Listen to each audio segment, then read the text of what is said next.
Meron akong napapansin dito sa mga buwaya kapagka, nagpe-press con sila at nag-i-introduce ng mga bagong makakasama nila para sa impeachment trial ni Vice President Sara Duterte. Tignan natin kung mapapansin niyo din. Tapos, pero bago pala 'yan ano, ang napapansin ko din sa mga buhaya na ito, takot na takot yata, lagi na lang may konting development, press con, may konting development, press con, may lumalabas na issue, press con. Samantalang yung part ni VP Sara, yung defense panel, para namang ano, yung mga interviews nila, para namang mga ano lang, mga ambush interview lang. Pero 'tong mga 'to, gumagamit ng pera ng taong bayan, press con dito, press con diyaan, kung sino-sino, para madepensahan yung kani-kanilang mga sarili. Hindi nila kinakaya na hayaan, gumulong na lang yung proseso. Pero itong mga 'to, mukhang takot na takot. Press con dito, press con diyaan, pakinggan natin 'to, ha. On behalf of the House Prosecution Panel, Isa din 'to, para namang napakahinhin. Sumusubo ka naman na saba ng driver. we welcome and thank our friends from the media for joining us today.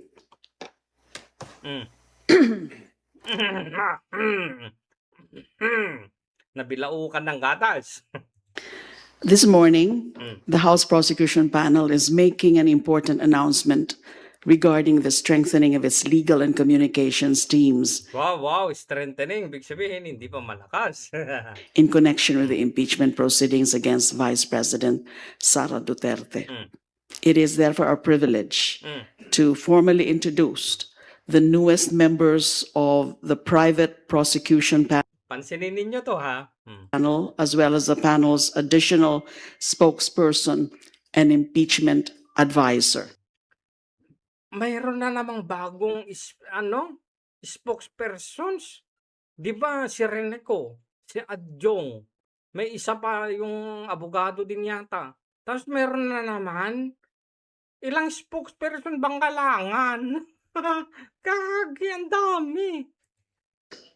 So ito po yung mga miyembro ng the second batch of private prosecutors. Oh, so may mga ibang batch pa yan. The first to be introduced, although he's not here Pansinin nyo. because of a prior commitment, Ay, is Attorney Theodore Te. Kilala niyo na po siya? very important daw yung ina-announce pero wala dyan. Attorney Te is a former Chief Public Information Officer and spokesperson of the Supreme Court, So what? the interim chairperson of the Free Legal Assistance Group, or FLAG, So what? and a full-time faculty member of the UP College of Law. So what? He has argued major constitutional and human rights cases before the Court of Appeals So and the what? Supreme Court, served what? as a bar examiner 3 times, Putang ina, nilagay mo na yung resume niya. Yan, kapag nag-i-introduce sila, kahit yung unang batch, sinasabi lahat ng mga achievements, kung anong pinag-aralan, saan galing, kung saan nagtrabaho, ilan na ang nabembang, mga ganyan. Kagi naman yan. Bakit kailangan yung ilatag lahat ng resume ng mga sumasali sa inyo? Para sabihin ninyo na yung mga, para ipakita ng mga kinukuha ninyo, mga hindi basta-basta. Mga dekampanilya tong mga to, matakot na kayo, ganon. Yan lang naman eh. Di ba?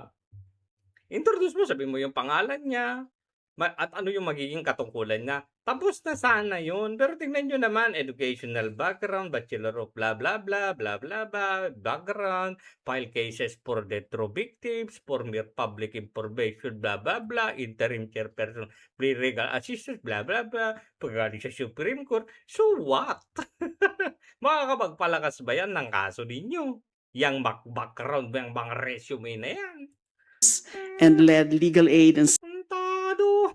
civil liberties work involving freedom of expression, press freedom, due process, and the protection of civil and political rights. Bilisan So ko na that's to. Attorney Theodore Te. Next, we are pleased to introduce Attorney Reynaldo Robles, founding Binilisan ko na ha. and managing partner of Chan Ayan na naman. Resume na naman. Robles and Associates. Attorney Robles is a veteran lawyer with experience in criminal and civil litigation, So what? corporate law, election law, labor, taxation, and public-private partnership work. He placed 10th in the 1990 bar examinations, Ay, in the body, kahit nagtapayan. So what? graduated cum laude, and class valedictorian from FEU Law, Napalakas nyo yata yung loob ninyo eh. No? and has extensive legislative experience as a former Senate Chief Legislative Consultant who helped craft committee reports and final versions of more than 50 bills. Saba. Yan po si Attorney Reynaldo Robles. Please stand to be recognized. Salamat po, Attorney Robles. Also joining the prosecution, the private prosecution panel is Attorney Arnold Labay, CPA, Meron pa. Ayan na naman. Ang haba-haba. a senior partner of Chan Robles and Associates. Oh, Attorney Labay brings the combined discipline of law and accounting, having passed both the CPA board examination and the bar, and having spent decades in litigation practice. So He previously served as managing partner and litigation lawyer of Labay, Madamba, Picho Law Offices, taught So what? remedial law review, evidence and civil law, and authored a book on persons and family relations. So what? Let's welcome Attorney Arnold H. Labay. So what? We also welcome, on my left, Attorney May Divina Gracia, Aba? managing partner of Co. Nazario Ayan na naman. Mas mahaba na naman. Velasco Catera and Divina So Gracia what? Law Offices. Attorney Divina Gracia has handled commercial, civil, and criminal litigation, arbitration, Ba't parang iba tong picture niya dun sa papakita mamaya? product liability, corporate rehabilitation, intercorporate disputes, labor, and family law. She previously practiced with Accra Law's Litigation and Dispute Resolution Department, what? teaches law at Ateneo de Manila University, Ateneo de So Naga what? University, and the Polytechnic University of the Philippines, and represented the Philippines in major moot court competitions, including the So Jessup what? International Moot Court and the Asia Cup in So Tokyo. what? Attorney May Divina Gracia, welcome. So ano yung mutot? Finally, we are pleased to announce that Ito. May bagong spokesperson na naman ang mga putra, guys. former Surigao del Norte Representative Robert A's Barbers Si Barbers? Ano naman ang achievement ni Barbers? joins the House Prosecution Panel as an additional Ah. spokesperson and impeachment advisor. Wala po siya ngayon, also because of Wala. Very important announcement. Pero wala. Hindi nakakatin. Pangalawa na yan na wala ka tsaka. views or a prior commitment. As you know, former Representative Barbers served as governor of Surigao del Norte, a six-term member of the House Governor, ba't governor sinabi mo? of Representatives, and chair of key congressional committees, including the Committee on Dangerous Drugs and the historic Quad Committee. He brings to the team decades of legislative experience, a strong record in public accountability work, Nakabayad na ba yung asawa mo ng mga designer bags na kinuha daw? Kinasuhan yung asawa mo dentado.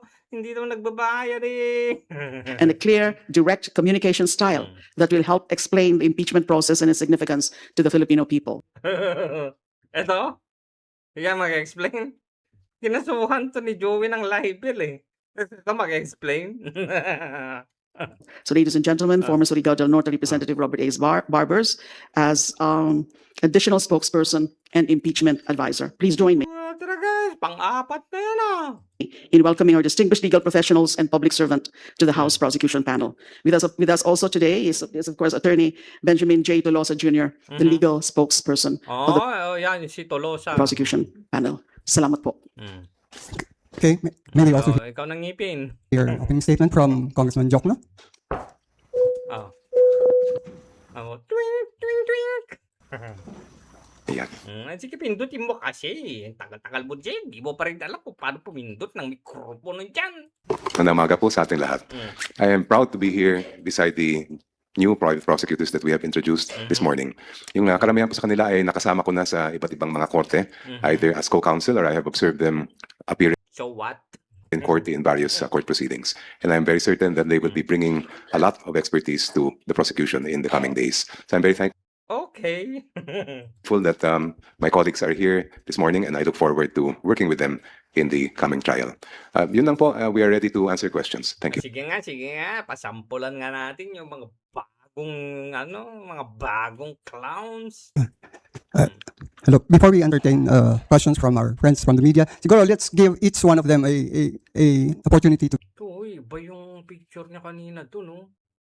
give a brief statement. Let's start from the right, Attorney Labay. Oh. Magandang umaga po. Ako po ay kabilang sa hanay ng tinatawag na Generation X, senior Oy, senyor. citizen. Kami po ng aking partner, si Attorney Robles. At alam ko po na marami sa aming henerasyon ang nababahala sa mga nangyayari na maraming nagpapakalat ng mapanira at mga mapanirang fake news. So, mapanirang fake news. Merong hindi mapanirang fake news, ganon. Sablay ka na naman. Grabe naman yan. Kauna-unahan mo pa lang dyan na pagharap dyan. Sablay ka na. Nagpapakalat ng mga tinirang fake news. Lahat naman ng fake news mapanira. Mapanira doon sa fake news. Ganon. Ano ba yan? Kung kaya sa impeachment proceedings po na ito, iniimbita po natin ang sambayan ng Pilipino Ah, na makinig, ah, manood, ah, at maging mapanuri ah, upang sila po mismo sa sarili nila ah. malaman nila kung ano yung totoo. Sapagkat sa dulo naman po lahat ng ito, kami po sa prosecution panel, ang nais lang naman po namin ay maniig ang katotohanan at makamit ang hustisya. Yun din naman ang gusto ng mga nasa defense panel, yung mga nasa depensa. Ang lumabas ang katotohanan na yung mga pinaparatang ay mga katartaduhan. Ano ba naman to? Mga dekalibre, mga dekampanilyang mga amuhango. Salamat po. Oh, sunod naman yung isang senior citizen. Si Attorney Robles naman po ang ating bigyan ng pagkakataon. Magandang umaga po sa inyong lahat. No? Siguro po itong batch ng private prosecutors na to, masasabi ko, kami ho yung normally would rather blend in the background. No? And Oh, would rather blend in the background. Pero, lumabas kayo. Kayo yung nasa harapan ngayon. Ano ba yan, ani? Dapat nasa background na lang kayo. You would rather prefer to be in the background.